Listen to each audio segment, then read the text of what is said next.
Hello friend, তোমরা কেমন আছো? আশা করি সবাই ভালো আছো। আজকে কাঁচকলার খোসা বাটা করে দেখাবো তোমাদের। কলার খোসাটাকে রেখে দিয়েছি, আর কলার খোসাটাকে কেটে ধুয়ে পরিষ্কার করে ওটাকে একটু সেদ্ধ করে রাখলাম। আর এদিকে লঙ্কা, রসুন আর কালো জিরে এই তিনটেই লাগবে, আর এর সাথে একটু লবণ লাগবে।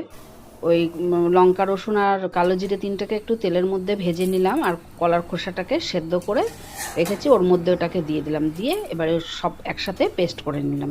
শিলপাটাতেও বাটতে পারেন, মিক্সিতেও বাটতে পারেন, পেস্ট করতে পারেন, যে যেভাবে পারেন।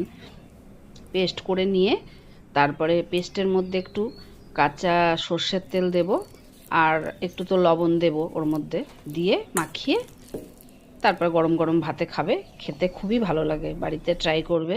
এটা সিম্পলভাবে আমি করলাম, করে দেখালাম।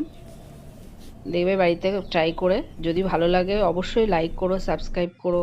আর ভালো লাগে